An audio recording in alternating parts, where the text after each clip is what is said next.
En nuestra anterior clase, estimados estudiantes, bueno, en nuestra última clase en la que hemos podido avanzar, nosotros ya hemos revisado diferentes consideraciones básicas del derecho civil, ¿no? Nos hemos referido al derecho como un sistema jurídico, hemos realizado la caracterización de la norma jurídica, la estructura de la misma, que está compuesta por un supuesto de hecho y una consecuencia jurídica. Hemos visto algunas clases de normas importantes, dentro de las cuales hemos realizado la distinción entre normas imperativas y normas dispositivas, ¿no?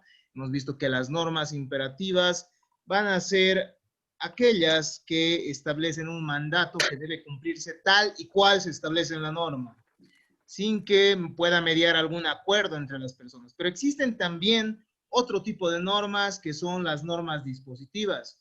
Estas permiten a las personas que las mismas puedan entre ellas excluir la aplicación de la norma o modificar el contenido, ¿no?, establecido por la norma. Es decir, la norma no te obliga a hacerlo de determinada manera.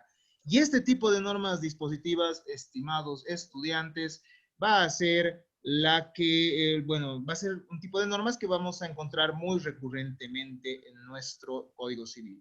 Hemos revisado también la diferencia entre normas generales y normas especiales. Hemos visto cómo la norma especial se aplica con preferencia a la norma general, aspectos que ustedes ya debieron ver en la asignatura de Teoría General del Derecho. De esta manera hemos ingresado a las fuentes del derecho y hemos empezado a ver de dónde va a surgir el derecho civil, ¿no? El derecho civil, como habíamos dicho, va a emanar de diferentes fuentes. Tenemos fuentes materiales y fuentes formales, ¿no?, del derecho. Dentro de las fuentes materiales estará quién crea las normas jurídicas. Es decir, cuando nosotros respondemos a la pregunta que nos dice quién crea las normas jurídicas, nosotros nos vamos a referir a las fuentes del derecho en el sentido material. Es decir, serán fuentes del derecho en el sentido material el legislador, los jueces, el órgano ejecutivo cuando emita cierta normativa jurídica, ¿no?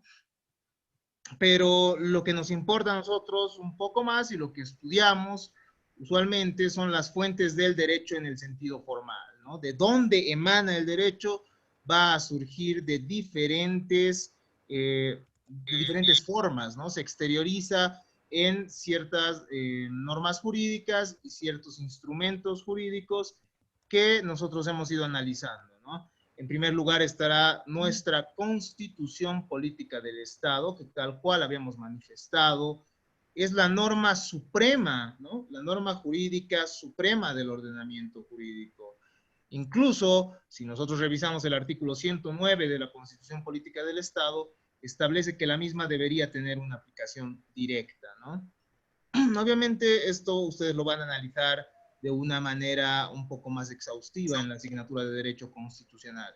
Sin embargo, acá ustedes tendrán que conocer que la Constitución Política del Estado establece pues también el contenido de ciertos aspectos del derecho civil. El artículo 56 de nuestra Constitución Política del Estado regula la propiedad privada y la garantiza, ¿no?, la establece como un derecho fundamental. De igual manera, la libertad forma parte del catálogo de derechos que nosotros tenemos en nuestra Constitución Política del Estado. Y dentro de la libertad nosotros tenemos a la libertad contractual que permite que los seres humanos realicemos las más diversas negociaciones sobre los más diversos objetos que pudieran recaer en las relaciones, sobre los cuales pueden recaer las relaciones jurídicas, ¿no? Relación jurídica que nosotros hemos estudiado de manera exhaustiva cuando nosotros revisábamos que está compuesta por un sujeto activo, un sujeto pasivo, el objeto mismo de la relación jurídica y el vínculo jurídico, ¿no? Es decir, el reconocimiento que tenga que tener por la norma. Nuestra Constitución Política del Estado, de igual manera, establece el resarcimiento de los daños o la reparación de los daños que debe darse de manera oportuna, ¿no? Entonces, hay derechos, estimados estudiantes, hay hay catálogos de derechos dentro de los cuales se puede evidenciar algunos que van a afectar en la interpretación de la normativa civil, ¿no? nosotros tenemos, por ejemplo, entre los derechos establecidos en nuestra Constitución, al derecho de vivienda. Y obviamente, bueno, los arrendamientos, por ejemplo, o también llamados alquileres, son pues una forma mediante la cual se va a constituir la vivienda de diferentes ciudadanos, por lo cual la constitución política del Estado, querramos o no, termina siendo también una fuente del derecho civil.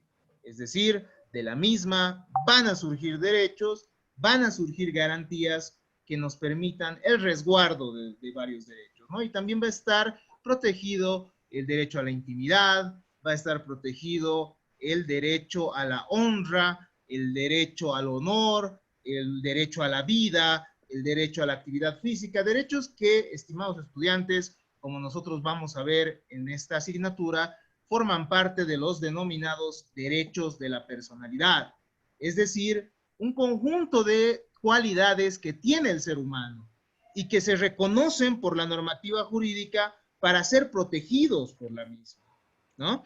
Dentro de estos derechos, entonces, también se encuentran establecidos y protegidos por nuestra Constitución Política del Estado. En segundo lugar, nosotros encontramos dentro de las fuentes del derecho civil a la ley, ¿no? Nosotros hemos visto cómo nuestro Código Civil no ha cumplido con un procedimiento legislativo, ¿no? Ha sido generado por decreto ley durante una etapa dictatorial. Pero aún así, el derecho civil se complementa con otras leyes especiales, ¿no? La ley del inquilinato que regula los contratos de arrendamiento destinados a vivienda, por ejemplo.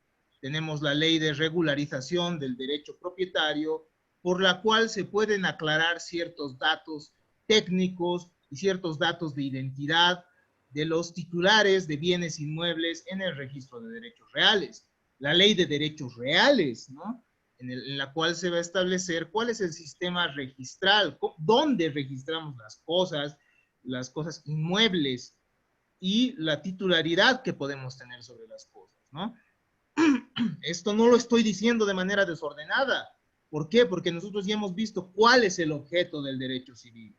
Nosotros ya hemos estudiado qué estudia el derecho civil, ¿no? Hemos visto que el derecho civil es una rama del derecho privado interno o una rama del derecho que va a estudiar los derechos de la personalidad, el inicio de la personalidad, que vamos a ver a qué se refiere en un momento más, va a regular, además de esto, los derechos que tenemos sobre las cosas, es decir, los derechos reales, esas facultades que podemos llegar a tener sobre las cosas, las obligaciones, es decir, aquellas relaciones por las cuales nosotros nos constreñimos o nos obligamos a cumplir cierta actividad a favor de otra persona, y los contratos en particular, ¿no? Además, finalmente, de la sucesión por causa de muerte, ¿no? Y estos están reconocidos y también están desarrollados por la ley, además de nuestro Código Civil. Entonces, no hay que confundir, ¿no? El derecho civil no está solo regulado por el Código Civil.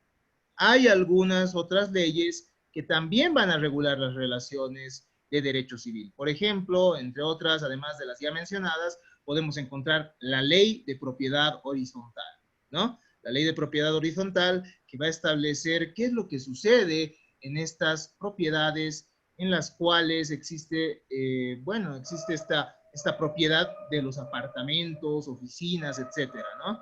Aspecto que no deben olvidar. Entonces, el derecho civil surge no solo del Código Civil. El derecho civil, además, estimados estudiantes, puede surgir de reglamentos.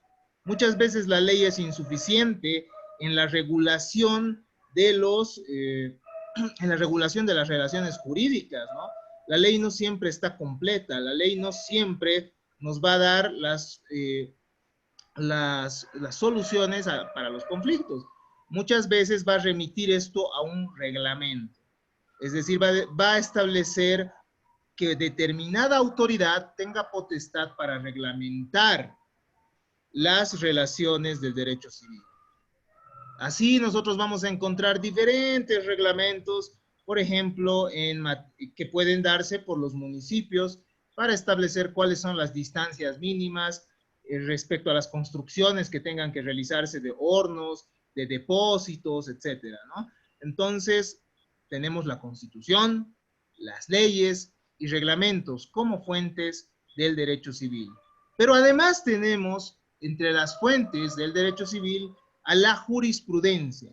La jurisprudencia es la doctrina sentada por los tribunales en sus decisiones. Va a constituir una fuente auxiliar del derecho. Es decir, los tribunales, el momento que interpreten la ley y el momento que interpreten la Constitución en sus fallos, van a generar una fuente del derecho. Y la jurisprudencia tendría que, bueno, por principio de igualdad, aplicarse de manera similar en casos similares, ¿no? Si en un caso se ha establecido que Amy Nicole le pague dinero a Cristian Tola Ruiz, en un caso similar el juez debería ordenar lo mismo, ¿no? O sea, esa es la finalidad de la jurisprudencia.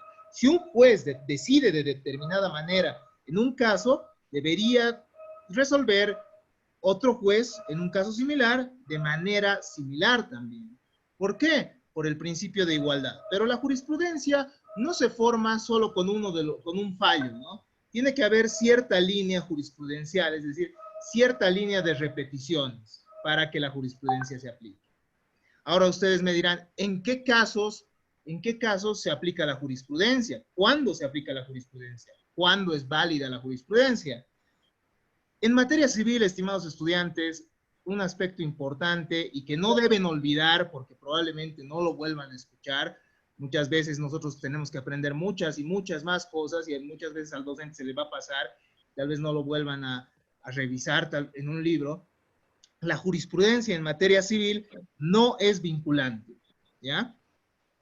Es decir, tú puedes presentar un montón de jurisprudencia y el juez puede apartarse de esa jurisprudencia. Eso es un aspecto importante a tomar en cuenta, ¿ya? La jurisprudencia en materia civil es persuasiva, por lo cual mucho dependerá del argumento del abogado dentro del caso para que se aplique la jurisprudencia, ¿no? Entonces, la jurisprudencia en materia civil es una fuente auxiliar. A diferencia del área penal, ¿no? En el área penal, estimados estudiantes, existe una figura que se llama la doctrina legal aplicable. Doctrina legal aplicable. ¿Qué implica? Que el Tribunal Supremo, la Sala Penal del Tribunal Supremo de Justicia, puede decir, esta es la interpretación que nosotros damos de la ley. Y en todos los casos de aquí en adelante tiene que aplicarse de esa forma. Entonces, en materia penal, la jurisprudencia sí puede llegar a ser vinculante cuando el tribunal establece que es doctrina legal aplicable. Finalmente, dentro de la jurisprudencia, nosotros también encontramos los fallos del Tribunal Constitucional, ¿no? El Tribunal Constitucional que interpreta la Constitución va a generar fallos, y estos fallos, los fallos del Tribunal Constitucional, todos van a ser vinculantes para todos los órganos del Estado, ¿ya? Entonces, hay que tomar en cuenta esos aspectos, ¿no? Reiteramos, en materia civil no es obligatorio que el juez se mantenga en la línea jurisprudencial. Es decir, puede decir, este caso tiene algunas cosas diferentes, por lo cual yo voy a decidir de manera diferente a la cual se ha establecido en la jurisprudencia. En materia penal, únicamente tiene que aplicarse la jurisprudencia obligatoriamente cuando el Tribunal Supremo ha establecido que es doctrina legal aplicable. Con esas palabras. Si no se establece con esas palabras, no será obligatorio. Y en materia constitucional, los fallos del Tribunal Constitucional Plurinacional terminan siendo vinculantes y tienen que aplicarse a todos los casos similares. ¿Ya? Ese es un aspecto importante. Ustedes obviamente ya van a desarrollar en la materia de Derecho Procesal Constitucional un análisis de los fallos constitucionales y van a ver cuándo se aplica, cuándo no. Es un poco complejo, ¿no? Yo ya les adelanto algo. Dentro de las fuentes del derecho, además, nosotros encontramos a la doctrina, ¿no? Y en el derecho civil hay inmensidad de doctrina. Nosotros hemos visto históricos códigos, ¿no? Como el Código Civil Italiano de 1942, Código Civil francés de 1804, Código Civil suizo de 1912, Código Civil alemán de 1900. Pero la doctrina va a referirse a aquellos comentarios realizados por profesores, por catedráticos universitarios y por juristas reconocidos, ¿no? Que nos van a tratar de interpretar qué es lo que establece la norma jurídica. En materia civil esto es muy importante. En materia penal igual, ¿no? Muchas veces uno cree que con la ley va a solucionarlo todo, pero nosotros no vamos a poder entender el significado de la ley sin la doctrina, ¿no? Usualmente, si nosotros vemos los fallos del Tribunal Supremo, van a ver cómo se cita a Massot, cómo se cita a Messineo, cómo se cita a Arturo Alessandri, y a diferentes autores que yo también les voy citando a cada instante, ¿no? A medida que nosotros vamos desarrollando la materia. Por eso es, estimados estudiantes, que se estudia a aquellos autores extranjeros también, es decir, a estos docentes universitarios, ¿no? Y al final, porque al final tienen cierta autoridad para determinar cómo deciden los tribunales en los casos que son puestos a su conocimiento. Por lo cual la doctrina sí puede considerarse una fuente importante del derecho y al menos desde mi perspectiva me parece sumamente trascendente, ¿no? Ya que un juez pocas veces va a poder salir de esa construcción teórica que realice el profesor de derecho para simplemente aplicar su capricho. Tenemos a alguien que levantó la mano. Gracias. Entonces, dentro de las fuentes del derecho, estimados estudiantes, nosotros encontramos a la doctrina y encontramos también a los principios generales del derecho, ¿no? Los principios generales del derecho van a ser ideas básicas o fundamentales que van a estar presentes en todo nuestro derecho. No existe una enumeración como tal, pero varios de estos principios se van a encontrar establecidos en nuestra Constitución Política del Estado. Algunos principios que rigen nuestro Código Civil van a ser pues el principio de responsabilidad, que ustedes ya lo conocen bien, es decir, que aquella persona que haga un daño tiene que repararlo. El principio de buena fe, por el cual las partes se presume que celebran los contratos con buena fe, ¿no? O que el poseedor se presume que es de buena fe, la buena fe se presume, la mala fe debe probarse, ¿no? Y es así que nosotros encontramos otros principios como los que hemos visto, ¿no? El principio de dignidad humana, que va a sustentar que se reconozcan los derechos de las personas, el principio de propiedad privada, el principio de la sucesión por causa de muerte y el principio de la autonomía de la voluntad, ¿no? Ciertos principios sumamente importantes dentro del derecho civil. Nosotros cuando revisábamos las comisiones redactoras de nuestro Código Civil, hemos visto, ¿no?, que hay ciertos principios que sustentan nuestro código, y los principios son, habíamos dicho, el principio de solidaridad, que garantiza la dignidad humana, el principio de propiedad privada, principio de autonomía de la voluntad y el principio de la sucesión por causa de muerte. Eso no lo deben olvidar, porque esas son las bases del derecho civil boliviano en general, ¿no? Entonces tenemos ciertos principios. ¿Para qué nos sirven los principios, estimados estudiantes?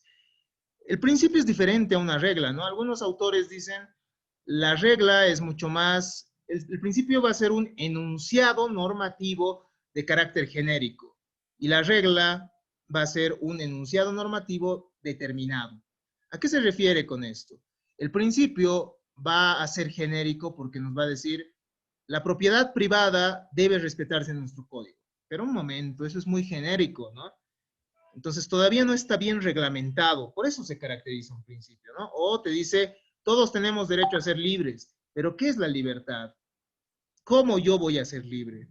Entonces el principio tiene esa textura abierta, como le llaman, ¿no? Tiene esa posibilidad de ser interpretado, mucho más que la regla. La regla, en cambio, va a ser determinada porque te dice claramente, bueno, son 15 días para que tú puedas apelar. Listo. No hay donde perderse. 15 días son 15 días. La forma de computarse 15 días está establecida en la ley y ahí no hay interpretaciones mayores. Entonces, los principios, ¿para qué nos sirven estos enunciados indeterminados? Tienen dos funciones primordiales. La primera función de los principios va a ser establecer líneas rectoras para la creación de la norma jurídica. Es decir, el legislador idealmente lo que debería hacer es, bueno, vamos a generar estos principios y en base a estos principios es que yo voy a ir estableciendo todas las reglas de nuestro código, ¿no? Entonces son mecanismos directrices, o sea, son ciertas normas que van a constituir una directriz o una guía para la elaboración de la norma jurídica. Y así como son medios para guiar a la elaboración de la norma, van a ser mecanismos de interpretación. Es decir, el momento que el juez tenga dudas sobre la interpretación de algún artículo, acudirá pues a los principios para decir, a ver, ¿qué es lo que en realidad quiere decir esta ley? ¿Ya? Para eso nos sirven los principios. Y los principios generales del derecho son fuentes también del derecho civil. Finalmente, mis estimados estudiantes, ustedes van a encontrar dentro de las fuentes del derecho a la costumbre, ¿no? La norma jurídica no escrita que va a ser creada por los ciudadanos que forman parte de una comunidad determinada. Nosotros, por ejemplo, en nuestro Código Civil, vemos cómo muchas veces el legislador remite a las costumbres, ¿no? O a los usos, es decir, a aquella norma que la misma sociedad ha creado. A ver, por ejemplo, el acreedor puede rechazar si es que el deudor le quiere pagar parcialmente una determinada prestación, ¿no? Digamos, yo le debo $10,000 a Viviana. $10,000, pero yo le pago 5,000 y le digo, toma, Viviana, te daré 5,000. ¿Qué nos dice la ley? El acreedor puede rechazarlo, a menos que se haya establecido de otra forma por la ley o los usos. ¿Qué pasa si nuestra costumbre nos permite hacerlo? Podría suceder que esto se modifique. Muchas veces la misma ley nos va a remitir a la costumbre, a los usos, ¿ya? Entonces, por eso es que también la costumbre termina siendo una fuente del derecho, ¿ya? Porque el derecho también emana de ahí. Pocas veces se lo toma en serio, efectivamente. ¿Por qué? Porque lamentablemente tenemos abogados que son sumamente legalistas, ¿no? Y si nosotros ya hemos podido revisar que el derecho civil, a diferencia del derecho penal, no debería ser tan legalista. ¿Por qué? Porque se refiere a relaciones entre particulares y tenemos que velar que estas relaciones sean lo más dinámicas posibles. De esta manera, entonces, hemos terminado estos aspectos generales del derecho civil.